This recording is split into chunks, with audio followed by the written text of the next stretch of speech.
Hi, my name is Candice. I spent the full day at Crystallage at the Digital Future 2017 conference, and I must say it was extremely insightful and very educative. I learned a lot. Being a person who does apply online to my everyday life and business and work and everything that I do, it did give me a lot of insight. So I hope to make lots of money after this.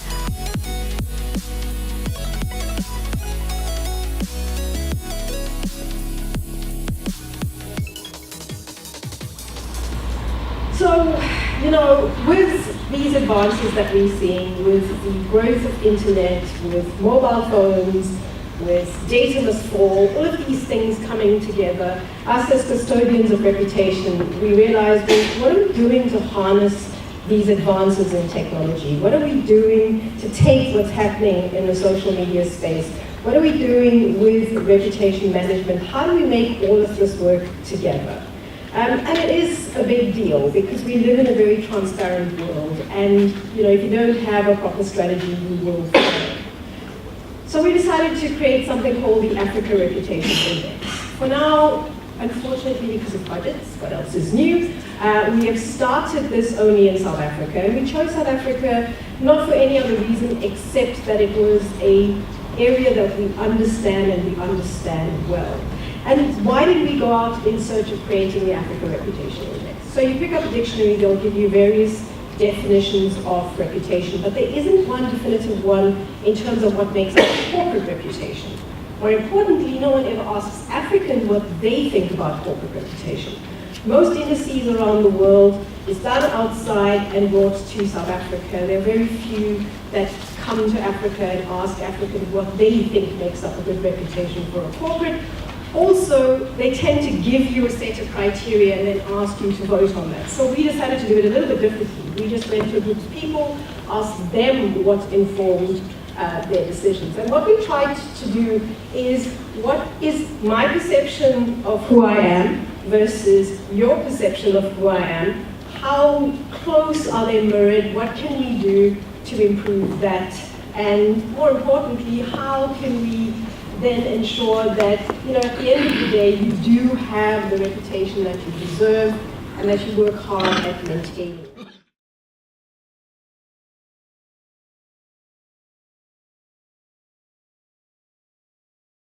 We need leadership. Leadership is important, and what I'm talking about here is not just for us as a news media organization, but it works whatever you do, whether you are a telecoms company, you are a hospital, you are a university. These things are important. You need leadership that understands and leads digital. It doesn't make sense for you to have a fancy website and all the leaders in the business are not on Facebook or they are not on Twitter. It doesn't make sense. In other words, digital is not part of the leadership's thinking. It's something that is feel good to have. You need a culture change that allows for disruption. A lot of businesses are afraid of disruption. I'll talk about disruption. And a lot of businesses are afraid of failure. But you need a culture in the business that says, guys, let's disrupt ourselves. Let's fail and move on fast. We need to learn from the best. We have learned from the best. We have sent our guys to learn from the best. In Africa, in Germany, in the United States, in India, in Malaysia, we have been there to see what the best are doing. And we have also received very, very good counsel from guys who have failed.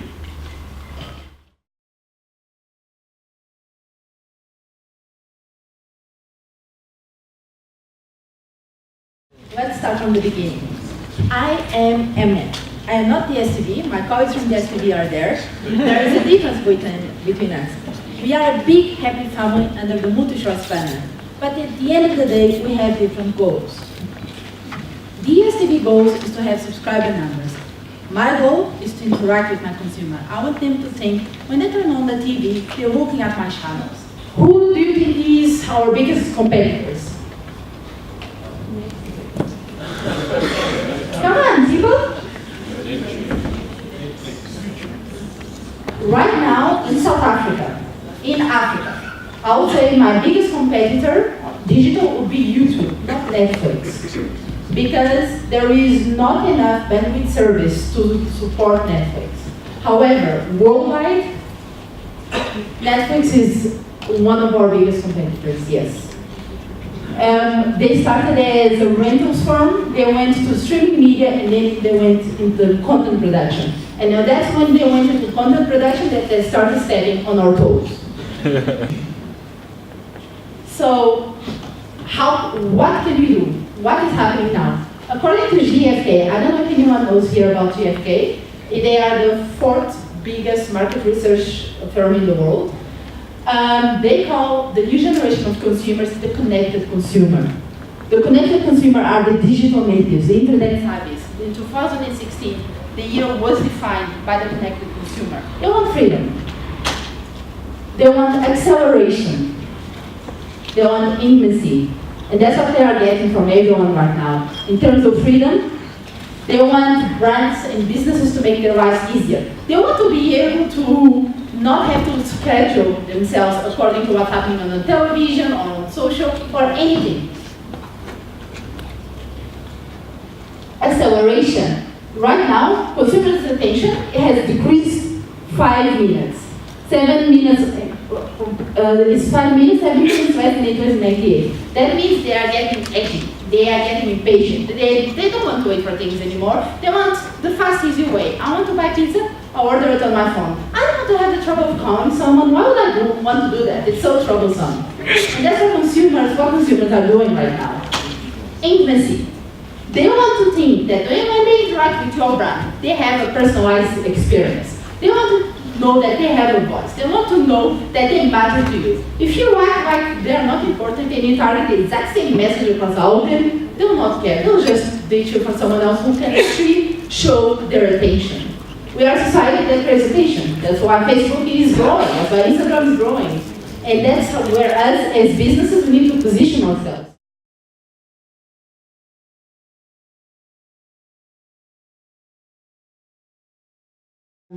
On the radio side, what we've done is to really look at the aspects that even Patrick, in a way, has done the presentation for us.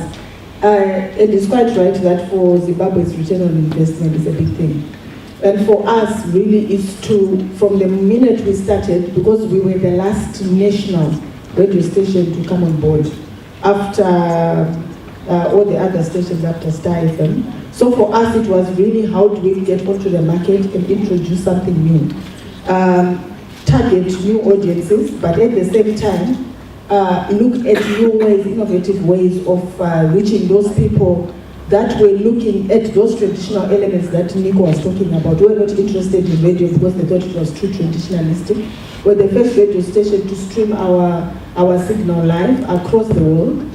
And that's what we've really been doing. We've been very innovative. Even our 2 regional stations in Masvingo and Gweru, we are streaming those live internationally. Just to also indicate that even the whole issue of borders doesn't work anymore.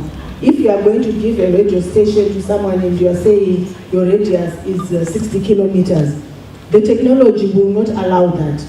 Because the minute you go live, you are reaching the whole world. I mean, you are not reaching the whole nation, even you are reaching the whole world. Chipo, we saw a video about Taiwan, and there was a lot of information there. How are you getting your markets involved in for them to become more knowledgeable about your digital trends, and how are you measuring your progress? Very difficult question. I really don't know. We are learning all the time. We are learning all the time, and it's something that is really evolving. It's very difficult to keep up the pace. You can see Chipo 50 years old and everybody else in here kind of millennial generation. And sometimes it can be really a challenge. But I think the major thing for us as Taiwan is the mindset change. To say that things have actually evolved. We are no longer in charge. The one who is in charge is the audience here and everybody else who wants to use our products, who wants data service from us, who want faster speeds, for all sorts of things, for the Netflix, for ZFM, mighty movies if you want to stream it, even for my brother here at Zim Papers. So we really have to keep up with the challenge, to keep up with the service offering that is relevant to the market and listen to the market more. So how we measure that, the first measure is obviously our revenues. They never lie. The figures never lie. So we look at our revenues, we look at our numbers, we look at feedback from our clients, we look at collaborations with others, we look at what they are saying about us, what else we could be doing, how we can improve. So it's a whole lot of things that we really need to do. So one of the major mindset changes that we needed to do was to say we are not in control. The control, this power is shifted. It is shifted to the consumer, and the consumer has the power. And this is pretty much what maybe the Facebook and Googles of this world have done so well, because they've done a value proposition to every single individual that really makes a lot of sense to them. It's personal, it's intimate, it's engaging, and this is what we need to do. And it's not an easy journey, as I say, but we are getting there.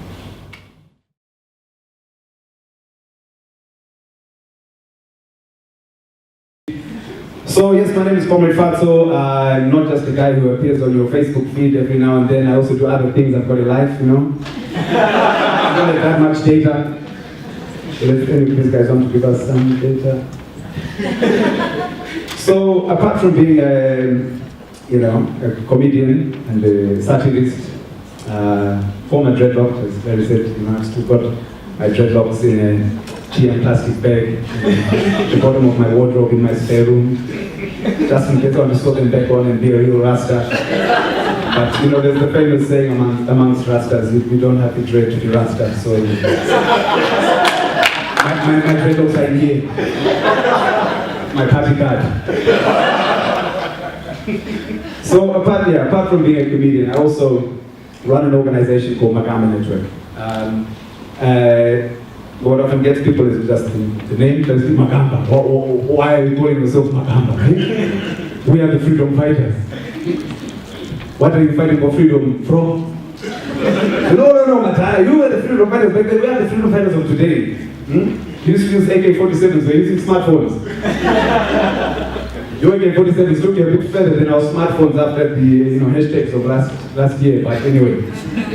So I run an organization called Magamba Network. We set it up in 2007 with my co-founder, Outspoken. This year, November, will be our 10-year anniversary. If we make it there, if the city council doesn't demolish us beforehand. And Magamba has definitely been on a journey, I think, as Larry mentioned. It's been a great journey, a learning journey. And our key aim for the organization is always about using creative forms of activism to open up democratic space, to engage young people, and to be part of building a new Zimbabwe. And we use any form of creative, youthful activism that we feel, connects with young people.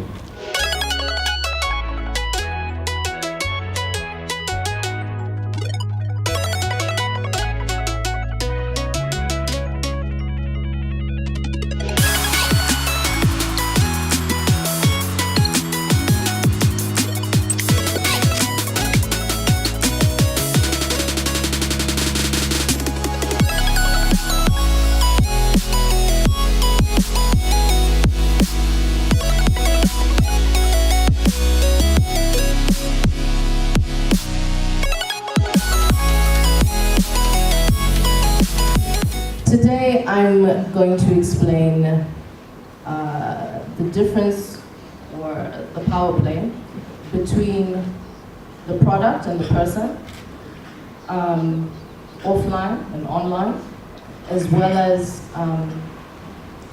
the inspiration behind my story and the interest. Okay, so are you here to see Ammara Brown, the product or the person?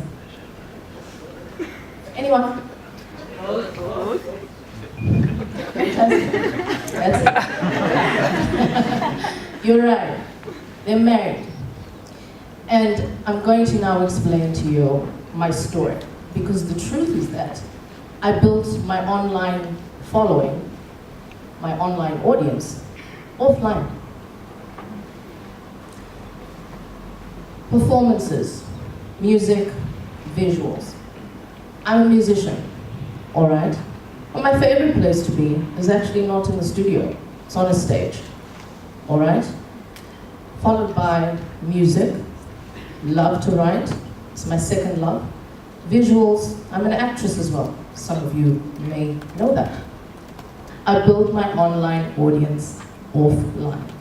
This is something that's going to follow through the entire presentation because, like Misred explained earlier, I had no clue about anything online. I really wasn't. I'm very much an introverted person. And then defining who the product was and who the person was, the lines, what to share, I didn't know, clueless. As much as I was performing festivals, corporate events, private events. I moved back to Zimbabwe, by the way. All these different kinds of events, I started creating content that was true to my story.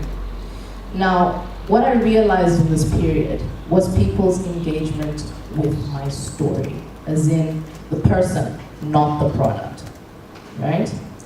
This meant that a lot of online conversations that were happening weren't necessarily intentional they weren't intentionally for my business, but they did feed into my business. People like Larry Kwirirai, 3 Men on a Boat, Nico, I saw Nico here, hey. People were talking about my personal life and my product hand in hand. So if you Google Ammara Brown, you will find the first page will have stuff about the music videos and the performances, etc., etc. And then the next page is going to be a lot of controversial, personal. I'm going to put personal in quotes because some of it is true and some of it is not. No shade on you, Larry. You always asked, before you wrote. But it fed in. I started looking at my analytics on Facebook. I started to see that when I spoke not so much like a robot, speaking about my career and not so professionally, when people realized I'm a human, that is where I began to win. People don't fall in love with products. They fall in love with people. And people fell in love with my story. Some people were inspired. Many people were inspired. I'll rephrase. Many people were inspired. A lot of emails from people I've never met till today. I probably won't meet them for the next, 5 years for all I know. But their stories, their emails, their relativity to my story, they were inspired. So I went beneath the skin. It wasn't about superficial, flashy on the radio, doing, the red carpet and blah, blah, blah. It wasn't about that. It was about seeing that there's a human being, a young woman, a single mother, a family person, who's trying to build a career where there's hardly an industry.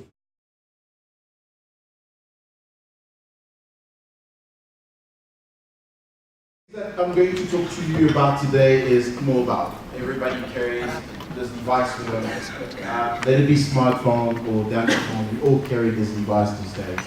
So this baby here has transformed the life of millions of people. I mean, for Africans, most importantly, the first time we went on the internet was through this device here. So we jumped quite a lot of steps from laptops or from your desktop in your office or at home. We jumped that step straight into mobile. So mobile plays a big role from the marketing perspective. So as a marketer, what we need to do is understand what platforms do we put our money to still get return on investment, especially in Zimbabwe, where everything has to be return, has to be ROI. If it's not ROI, we're wasting money. So that's the first question that I always get from marketers. Now, this graph is very inspiring in the sense that it shows you that 60 years ago, TV was the biggest thing in the world. I mean, we were all inspired by TV. We were very much excited. You know, after work, you go back home, switch on your TV, and you watch your soapies. Radio was also the big thing. And then in the years 2000, we suddenly started seeing a lot of online things happening in the world. You know, the Googles of this world, and the YouTube, and the Yahoo, and you name it. So this vibe came in very, very strong, and literally started taking over the likes of TV, you know? So we could spend a lot more money and understand better the customers, because there's a lot of data that people are putting out there. And then mobile came last, you know? Mobile is the time where now everybody carries his phone. I can see our brothers taking pictures and then sharing it on social media. By the time I know it, I'm actually on someone else's Twitter account I don't even know. So mobile is now where people are living. So if you don't have a mobile strategy for your marketing ideas, I think you are wasting a lot of your time and a lot of your money. So whatever we used to do on traditional media, let's call it TV, radio, billboards, and you name it, let's move to this little space there. Everything is getting smaller and smaller and smaller these days. Nowadays you even have a watch that has a phone on it. Because the amount of information that we used to have before has gone a lot more smaller. We've crunched it, and we can now share the information on digital asset, which is a lot more cheaper, by the way. So in terms of reaching an audience, people are sharing so much information online. You know, the last time they went to eat something, the last time they traveled overseas, the last time they spoke to the president of state, the last time they had dinner with their girlfriend. So much information that a brand can really tag along and advertise correctly and reach the right audience at a much more cheaper rate than the traditional media nowadays. So across Africa, we're talking 500 million people that are connected, that have phones. Not necessarily online, but they carry around their phones on them. And it's been predicted by the next 2020, there's a high chance that there will be, actually the whole of Africa will have phones on them. In certain countries like Uganda, we have a lot more phones than light bulbs. So this device here is what we call the evolution. Some people call it the human evolution. So you remember again, you were the cool man and you had this bulky thing on you, and then you walked around in the area, and then you were the cool man. And this thing got smaller and smaller and smaller, and now today, we can actually carry the phone and we have all the track songs that we love on that small device. And this is an evolution that is only going to get better and better and better. So from a brand perspective, from a marketing perspective, if we don't take care of this small device here and come up with ideas, you're going to fail. You're going to fail big time in just only a few years. Now, from a marketing perspective, the question has always been, I think we're all here because we love digital, and you sit in front of a traditional person like, you know what, I like your digital idea, but I don't think I want to waste my money there because I just don't understand it. So the work that we have to do as digital marketers is to understand the customer himself and the challenges they're facing, the audience they're trying to talk to, and come up with ideas. I find it sometimes very hard as a marketing expert, as a mobile marketing expert, when a client comes to me and wants to advertise to low LSM people. I don't know if you refer to LSM here in Zimbabwe as well. If it is LSM, yes, then I'm correct. You want to advertise to mass market. You want to reach the man in a rural area down Bay Bridge, and you still want to do an online strategy for those people. Yes, it could be people online, but there's a lot of them that are not online. They still carry their phones, and a strategy for those type of people will definitely be an SMS strategy. So you cannot just necessarily think that you're reaching the right audience by just jumping online and doing everything online, because some audiences are not there. So what's your objective? What are you trying to achieve? Because based on what you're trying to achieve as an objective, we have different sort of ideas that we have to come up with to reach the right audience, because as I say, not everyone carries a smartphone with them. So based on what you then come up with as your objective, we then should decide whether we should do an email marketing strategy, content strategy, social media strategy, video production strategy, or anything else. Because what you do for your mass market will not necessarily work for your high LSM income earners, because they just don't behave the same. So, one thing that I also picked up a lot with my client, let it be in South Africa or the rest of Africa, is, hey, I've seen this case study in the US, it works so wonderfully well. I'm like, yeah, but not in Africa necessarily. So we have to localize the context, you know? So understanding, yes, it's working in the US, why did it work in the US? when they work in the UK? Can we contextualize this idea for the local African market as well? And use the tools that people have. I mean, you advertising to a low LSM on Facebook, social media, you're probably not reaching that LSM, you're reaching the middle to high LSM people.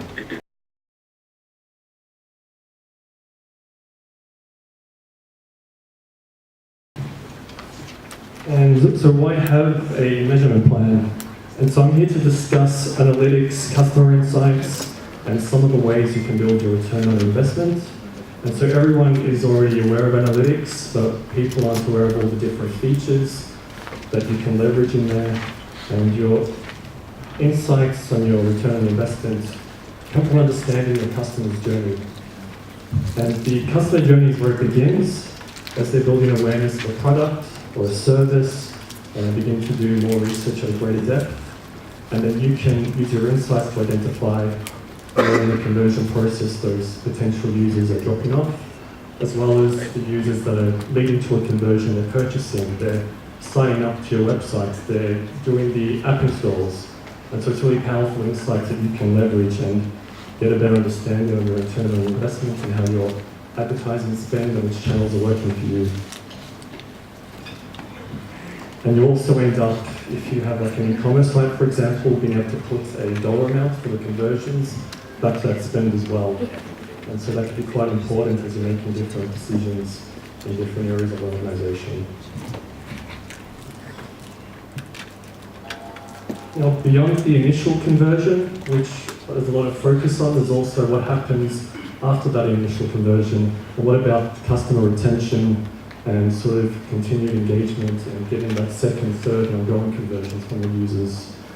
And being able to understand that is also really important, and understanding those repeated conversions. And what's great is having insights that allow you and enable you to build towards customers that start to promote for you and help drive new clients towards your sites through those different social channels and lead to additional conversions. And having a measurement plan is not only useful for marketing, but it's also useful for the different areas within an organization. So you have executives that can understand the spend and the return on investment. You have business intelligence, being able to visualize the path that leads to that conversion, which again is very important. You have your marketing teams that want to see how their different campaigns and their media channels are performing, and seeing the campaign performance so they can optimize their campaigns to be more effective as well, and sort of see which campaigns are underperforming. You also have your web development team, and useful metrics to them might be the types of users, the devices they're using, where they're coming from, and they can then use that information to adjust the experience, the online experience for those users. And they can also understand the website performance as well, or the application performance, which you're measuring an app instead of site. And as part of product development, it can be useful if you're trying new products, or if you've got new messaging that you're trying on your sites. You can get insights into how users are interacting with that product and how they are navigating across as well. If you're an e-commerce platform and you have a new range of products, a new category of products, you can use the more advanced features of analytics to track all the different product impressions, understand what categories are getting those impressions, which ones are leading to conversions, and that can be important when you've got new products that you're trying to launch, or you're looking at areas where you might have opportunities to launch those new products as well. And finally, it's an opportunity to improve customer service. And so understanding where your users are getting to in that conversion process. Are they getting to the checkout? They're willing to purchase. You've got users that are willing to actually put their money down to your service or your product, but then they drop off during that checkout process. It could be that it's too complicated, or maybe you have a payment processor that's failing, and sort of being able to highlight that in analytics, bring your attention to it.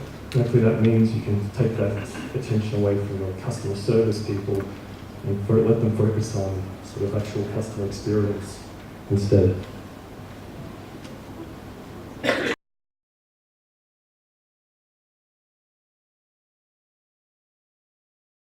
I'm here to talk about AR, VR, IoT, and then all the other interesting topics. So don't be fooled by the term IoT. IoT simply means Internet of Things. Internet of Things is, I remember, so he was talking about how they collect data. IoT is basically the idea of collecting data from networked programs and network things. Nowadays, you can network literally anything. Some of you are sitting here just watching what's happening in your offices via your computer. That's IoT, that's internet. So the whole aspect is to analyze, to collect, and to measure behavioral data. Because it's very important, and I love the example that she gave, that they continuously look through the analytics to see. I think even Ammara also mentioned that she also looked at the analytics to see, okay, so my kind following is from this place and this place and that place. So that's Internet of Things. Why? Because there's something that's connected to the very same thing, to her brand, and that's connected to the newspaper. So at the end of the day, IoT simply means how can we connect and how can we connect data from interconnected sources. So basically we've got homework, security systems, we've got health and medical, we also have our wearables, smartwatches, they're all IoT. They're a big part of technology, but they're still a huge part of things. Home appliances, now we've got talking TVs, we've got talking fridges, we've got all these other amazing things. And then we also got smartphones. So basically now, this is the part that I'm really excited about, artificial intelligence. Artificial intelligence is pretty much the system that mimics cognitive functions, basically your mind abilities. And artificial intelligence, the amazing thing about it is that we now have got self-driving cars, we now have got email filtering apps, we all have now, we can play chess with the computer, and we all have these amazing gadgets, Amazon Alexa, we've got Siri, we've got Cortana. These are all artificial intelligence, and the whole idea of these artificial intelligence things is to help us become better. But if we don't learn to adapt to them, we're going to get squashed by them because they are the future. They're already here and it's already happening. So one of the big things that I feel like every tech person should know in this space is chatbots. Chatbots are basically, this is where the future is now, where we are delivering news to your mobile, not just on text, but online. We're delivering news to your Facebook Messenger, and Messenger has done like a big thing. Now you can pay money via Messenger, you can transfer money via Messenger. It's all because of chatbots. You can order food in other countries via Messenger. What are you doing? Artificial intelligence. Some of you will call customer care on websites. You think you're talking to a person, you're not talking to a person, you're talking to a chat. So these things can be developed for a business. They can be developed for a company, for a website, for an app, to help you actually connect. And the last thing I would say is virtual reality. One of the things that we really wanted to do was to showcase what virtual reality does. You saw augmented reality. Now virtual reality, you are sitting inside the very same video. And what virtual reality does, it captivates all your senses, all 5 senses, basically your sense of touch, smell. You are like sitting in a movie. How many of you have seen Avatar before? I mean, you've seen Avatar, right? How many of you have seen it in 3D? Right. You saw the experience. Now imagine now you're sitting inside where you can hear the fly coming across you, or the bus is about to kill you, or you saw what the tiger does, but you are closed in a community. So that's what VR does. So this is where the future is going. This is where we need to develop our products. This is where we need to develop our services, not just to create, but also to serve our clients. Because if we do not adapt to what's already happening, we'll get left behind, just like taxis and Uber came and overtook the industry. So it's one of those things that technology is here, guys. We need to accept it, and these are some of the tech trends that are happening all over the world.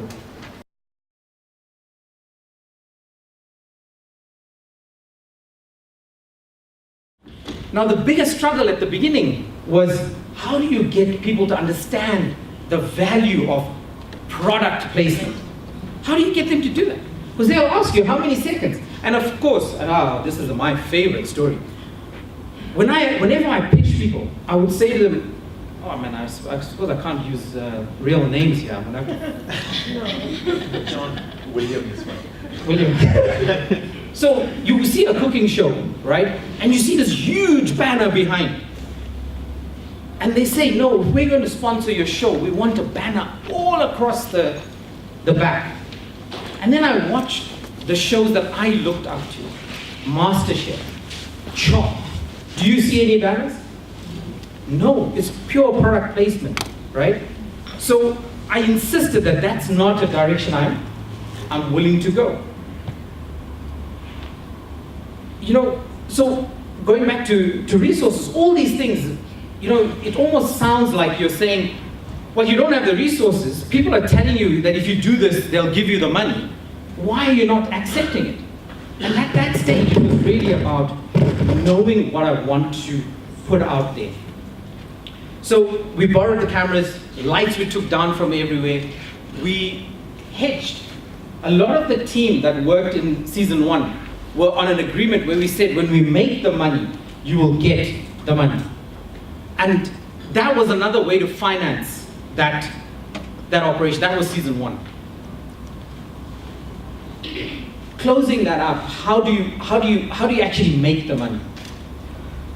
2015, 4th of December, I'm sitting with my wife and we're having a discussion about how do we take this thing forward?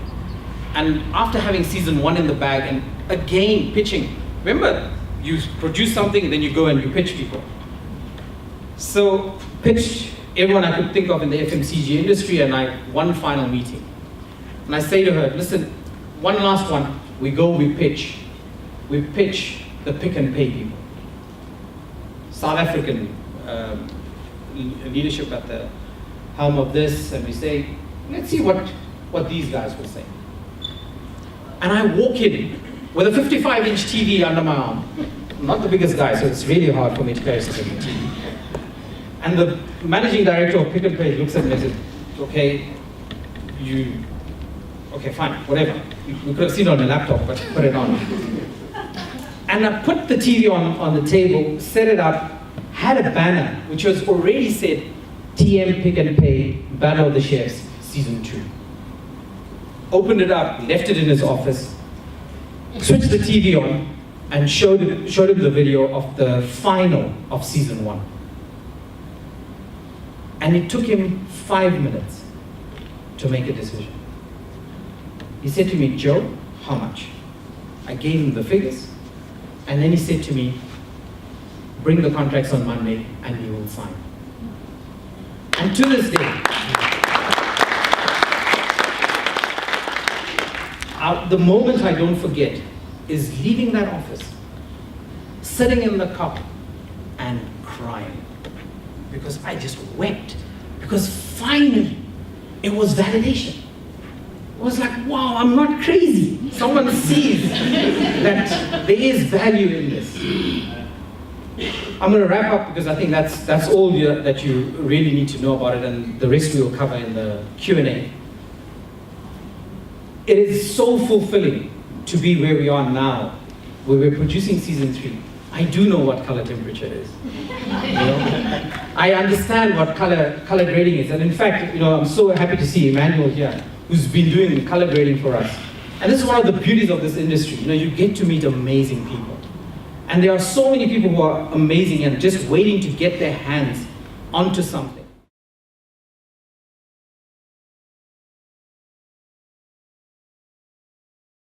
Vanessa, you started your line in a very interesting way. You started with a personal problem that became a general problem that a lot of women and probably some men have experienced. And how did that personal touch help you in getting your money? Hi everyone. Everyone refers to me as Mrs. C, so feel free to take your notes down as Mrs. C speaking. Okay, when I started Natural, even the name Natural, you spell natural, but I put my first name at the end of that name, Natural. Ellen is my first name, by the way. So I'd already personalized that brand. And for me, it felt that in doing that, I'm now opening myself up for people to know that I'm putting myself out there. So even when you see, I don't know, some of my posts on my Instagram, the first few photos when I started the brand are of myself, my own skin, and how bad it was. And I remember it was such a traumatic time because it was just before my wedding with my husband in the Seychelles. And I was saying to myself, I cannot look like this in the wedding photos. No amount of editing can take this away. And I cannot be the only woman in the world or man who deals with such skin problems. So what can I do so that everyone else can kind of see the process that I'm going through and also relate to the situation? And in personalizing it, I realized that I accumulated a lot of clients and customers because I put myself out there. And it wasn't about just a container that you're, putting like water, Crystal Lodge, or ZLG, etc. Sometimes a brand like that may not sell itself. It's also about the personality behind the brand. And when people see the personality behind the brand, they start to kind of appreciate what is going on. You know what I mean? Like, you can put a bottle of Vaseline here. Maybe you wouldn't even know about Vaseline. Now that they start doing those adverts about baby and how, you know, silky soft the baby skin becomes, you're personalizing the brand. And I noticed that in putting those things across, you start creating some sort of a culture with everything you start doing, because people start realizing that, like, this thing has a history. This thing I can relate to. It's not just a bottle. It's not just a name of a company or a brand. There's something more to it. Right, now we know that you are on radio, and that's your 9 to 5. And that can't be where your entire income comes from. So where do you get your money? Online. I like the fact that you think I've got a lot of money. I appreciate that. Even that $2 is fine. Where do you get it? I would like it too. I've been fortunate enough that the authenticity that Vanessa did speak about resonated so well that everyone was like, okay, fine. Why don't we give you money to talk about specific brands? So what happens is, in my particular case, I always tell whatever client it is that I'm not going to come out and say, hey, buy this product. I want to experience your product. I want to be honest. I want to be truthful to the consumer and say,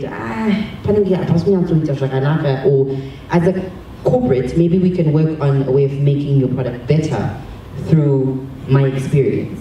So it's not just a relationship whereby you're giving me money to say, okay, fine, let's push this product, but it's also a growth process between myself and the corporate.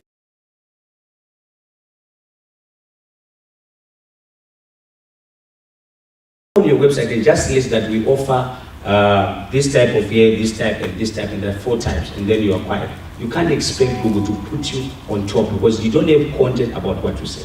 I wish I could mention some. But it's easy for you.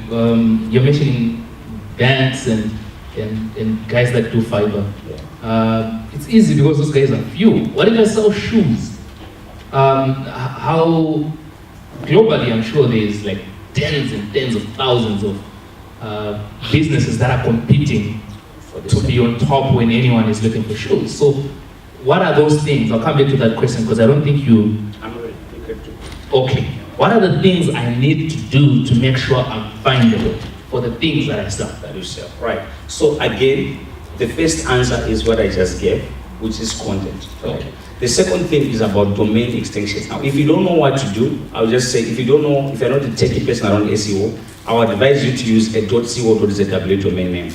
The reason being that it's geographically directed towards Zimbabwe in terms of search results.